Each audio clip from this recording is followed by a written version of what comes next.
다 함께 사도신경으로 우리의 신앙을 고백하겠습니다. 나는 전능하신 아버지 하나님 천지의 창조주를 믿습니다. 나는 그의 유일하신 아들 우리 주 예수 그리스도를 믿습니다. 그는 성령으로 잉태되어 동정녀 마리아에게서 나시고 본디오 빌라도에게 고난을 받아 십자가에 못 박혀 죽으시고 장사된 지 사흘 만에 죽은 자 가운데서 다시 살아나셨으며 하늘에 오르시어 전능하신 아버지 하나님 우편에 앉아 계시다가 거기로부터 살아있는 자와 죽은 자를 심판하러 오십니다. 나는 성령을 믿으며 거룩한 공교회와 성도의 교제와 죄를 용서받는 것과 몸의 부활과 영생을 믿습니다. 아멘. 다 함께 찬송가 322장으로 우리 주님을 찬양하겠습니다.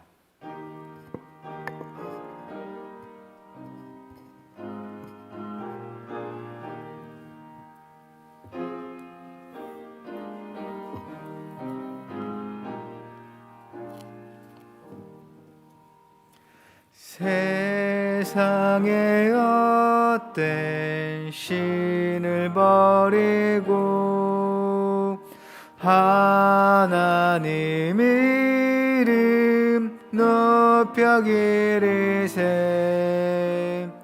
온 천하 백성 모두 나와서 다 같이 하나님만 섬기세.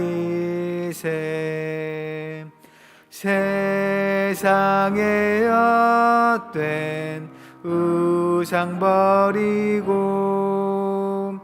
인간의 모든 부귀영화와 거짓과 불의 모두 버리고 온전히 하나님만 섬기세. 주님의 백성 서로 회하렴. 시기와 미움 아주 버리고 하나님만을 홀로 섬기는 천국을 어서 이루어 주소서. 아멘.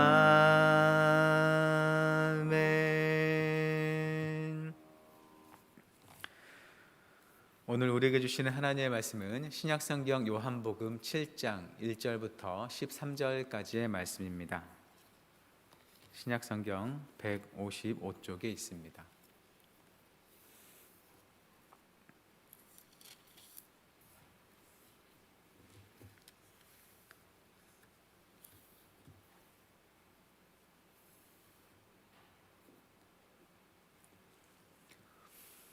요한복음 7장 1절부터 13절까지 말씀, 저 여러분이 함께 교독하고 마지막 절 함께 읽겠습니다. 그 후에 예수께서 갈릴리에서 다니시고 유대에서 다니려 아니하심은 유대인들이 죽이려 함이러라. 그 형제들이 예수께 이르되 당신이 행하는 일을 제자들도 보게 여기를 떠나 유대로 가소서.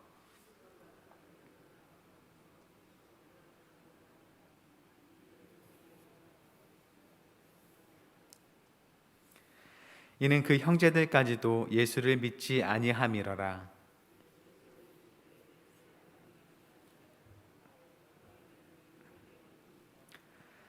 세상이 너희를 미워하지 아니하되 나를 미워하나니 이는 내가 세상의 일들을 악하다고 증언함이라.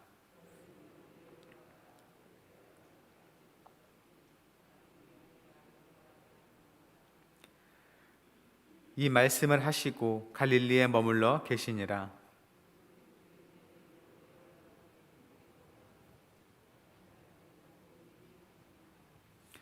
명절 중에 유대인들이 예수를 찾으면서 그가 어디 있느냐 하고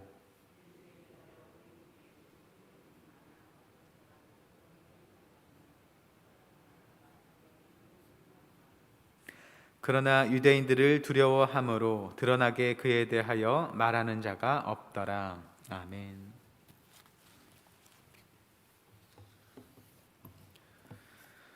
네, 오늘 본문 앞 내용에서 예수님은 자신이 하늘로부터 온 생명의 떡이라는 얘기를 하면서 예수님의 살과 피를 먹어야 영생을 얻을 것이라는 과격한 말씀을 하셨습니다. 하나님께서는 유대인들에게 피를 먹지 말라고 율법을 통해서 말씀하셨습니다. 그런 하나님의 율법을 잘 아는 유대인들로서는 이런 예수님의 가르침을 도무지 받아들이지 못했을 뿐만 아니라 또 그 참뜻을 이해할 수도 없었습니다. 그래서 많은 사람들이 더 이상 예수님을 믿지 못하고 떠나갔습니다. 오늘 본문은 이후에 예수님께서 갈릴리에 다니셨다고 말하면서 그 이후 예수님의 행적을 정리합니다. 1절을 제가 읽겠습니다. 그 후에 예수께서 갈릴리에서 다니시고 유대에서 다니려 아니하심은 유대인들이 죽이려 함이러라.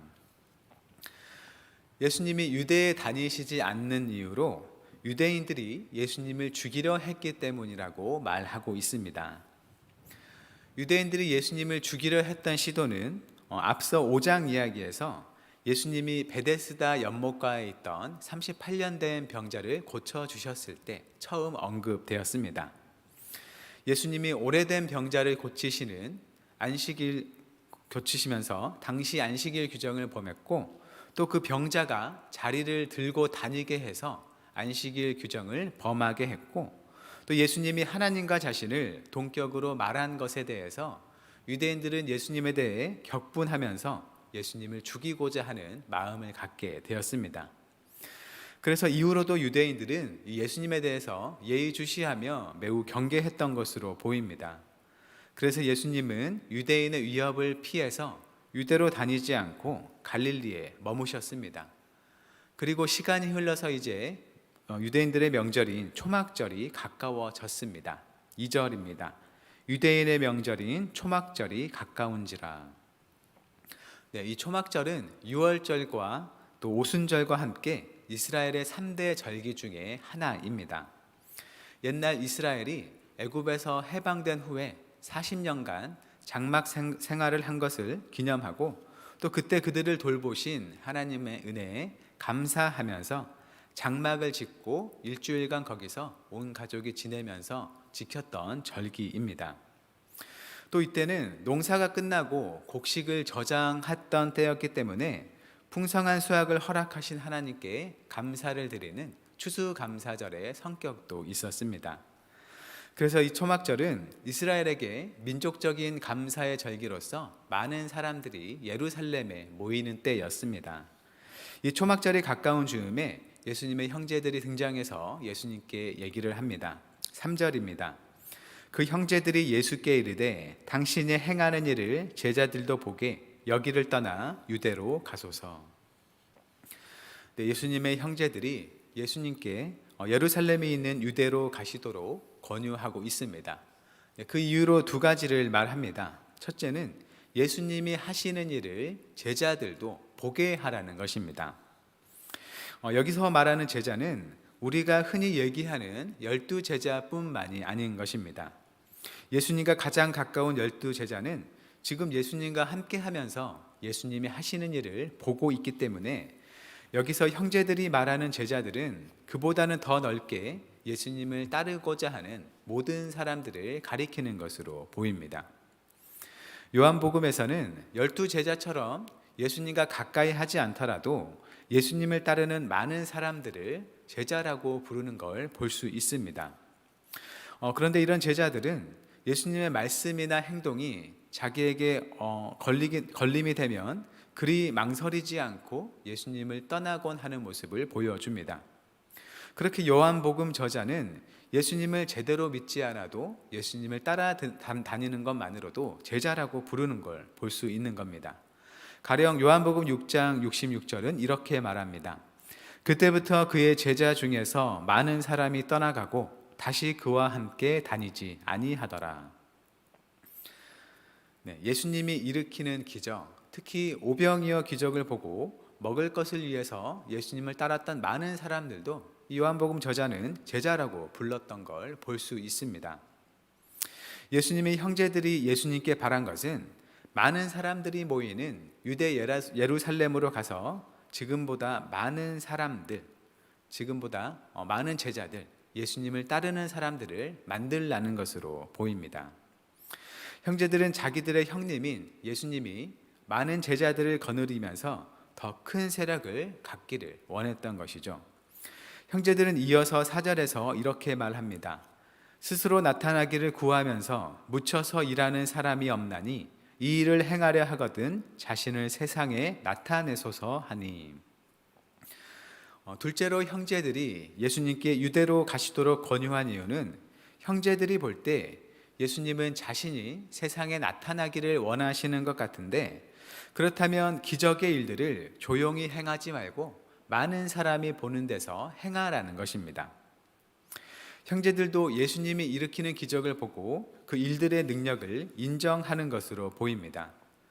그리고 많은 사람들이 예수님의 기적을 보고 신기해하면서 예수님을 메시아로 생각하고 왕으로 삼고자 했던 것처럼 형제들도 비슷한 생각과 기대로 예수님을 바라봤던 것으로 보입니다.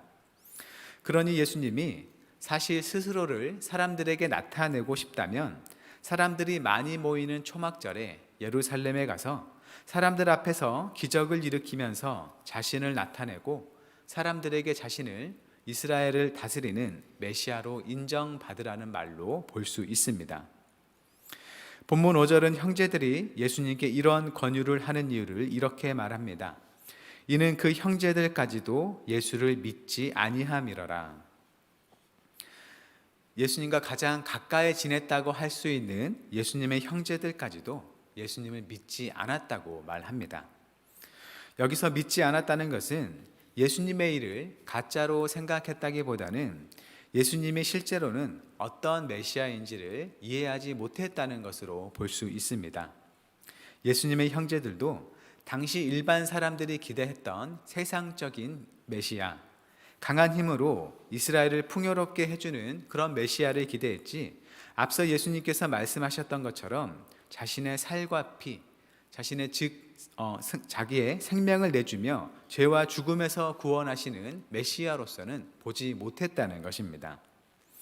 예수님의 기적을 통해서 그 능력이 주는 세상적인 유익만 볼 줄 알았지, 그 기적 너머에 있는 하나님의 아들로서의 일은 보지 못했다는 것입니다.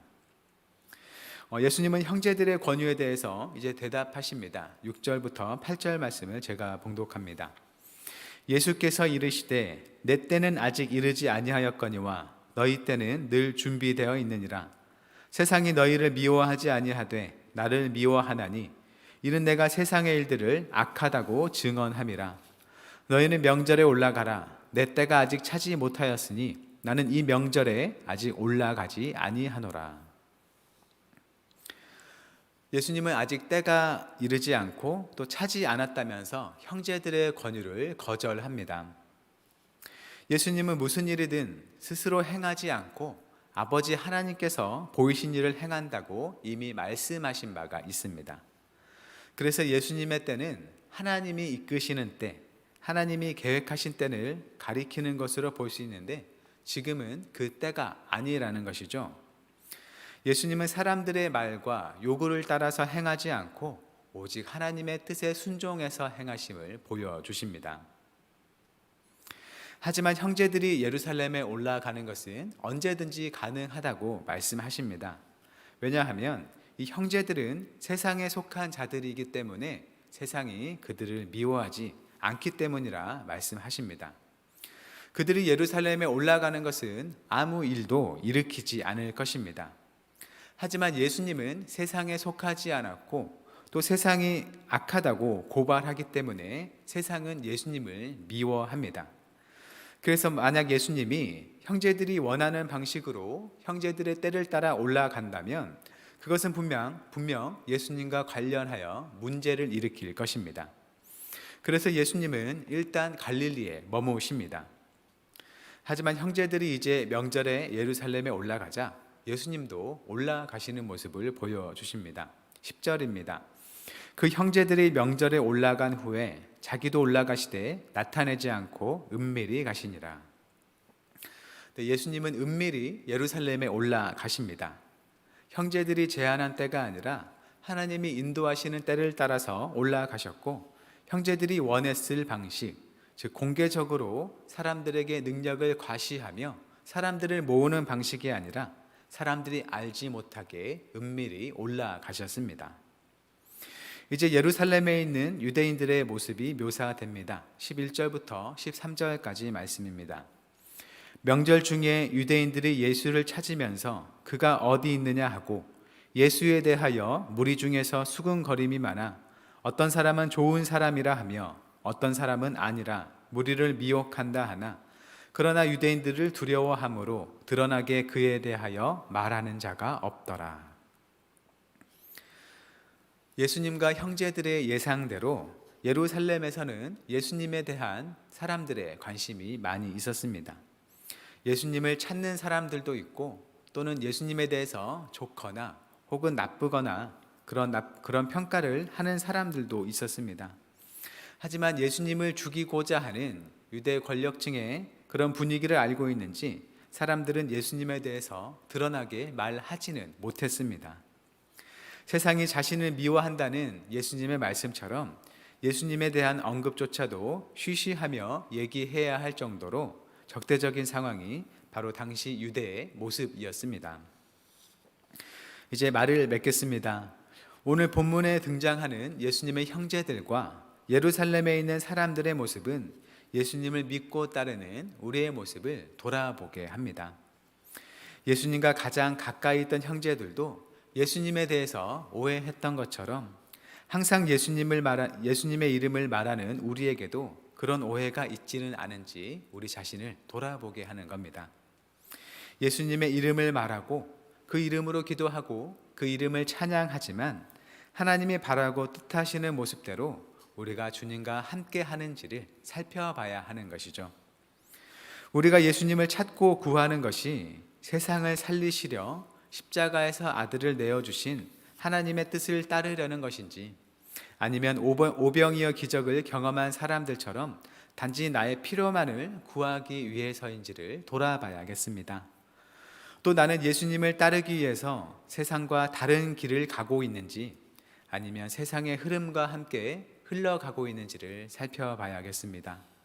마지막으로 예수님을 배척하는 세상에 대한 눈치 때문에 마땅히 나타내야 할 믿는 자로서의 모습을 드러내지 못하고 있는지 돌아봐야겠습니다.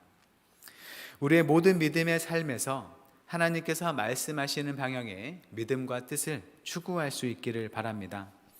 또 세상에서 나의 잘못 때문에 혼나기보다는 주님의 선을 따르기 때문에 겪는 그런 어려움을 마다하지 않고 그 일에서 힘을 내는 우리가 되기를 바랍니다. 끝으로 마땅히 말하고 해야 할 것들에 주님께 용기를 얻어서 주님의 길로 행할 수 있기를 바랍니다. 요한복음에서는 겉으로 예수님을 따라다니기만 해도 제자라 불렸던 것처럼 지금도 많은 사람들이 겉으로 예수님을 따르는 것으로 성도라 불리고 그것으로 만족하고 있을지도 모르겠습니다. 우리는 그렇지 않도록 우리 자신을 솔직하게 돌아보고 하나님 앞에 바로 설 수 있기를 바랍니다.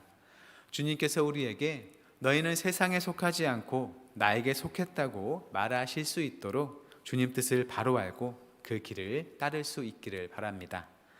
세상의 방식을 따르지 않아서 어려움이 생겨도 담담히 주님의 길을 따르는 복이 우리에게 임하기를 바랍니다. 그러한 삶을 소망하며 주님과 함께 나아가는 모든 한영교회 성도님들에게 주님의 평강이 함께 하기를 축원합니다. 이 시간 나눌 말씀을 생각하면서 다음의 기도 제목으로 함께 기도했으면 좋겠습니다. 육신의 필요와 만족을 위해서 주님을 구하지 않고 주님 뜻을 따르기 위해서 주님을 구하는 삶을 살 수 있도록, 세상의 방식이 아닌 주님의 방식을 따라 살며 이 세상에 주님 기뻐하시는 모습들을 새겨 나갈 수 있도록 함께 기도하겠습니다.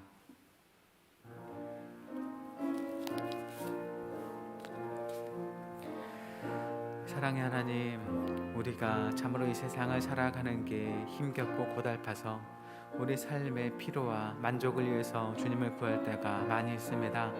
하지만 우리가 그러한 간구와 기도로 그치는 것인지, 아니면 그것보다 더 나아가서 주님께서 우리에게 주신 새 생명의 삶의 그 모습을 위하여서 주를 구하고 주를 찾는 것인지를 잘 살펴보기를 원합니다.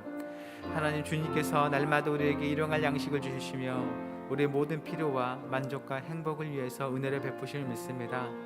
하지만 그것만으로 주님을 구하지 않게 하시고 그것만으로 주의 이름에 만족하는 우리가 되지 않게 하여 주옵소서.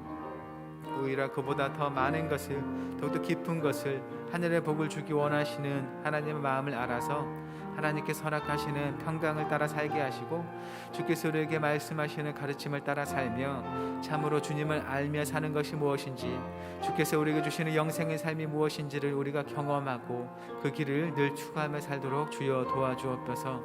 우리 연약하고 부족한 모습을 불쌍히 여겨주시고 긍휼을 베푸셔서 주님의 길로 행하는 우리가 되게 하여 주옵소서. 참으로 우리가 세상의 방식이 아니라 주님의 방식을 따라 살며 주께서 기뻐하시는 모습들을 이 세상 가운데 새겨 나갈 수 있기를 원합니다. 주님 함께하여 주옵소서.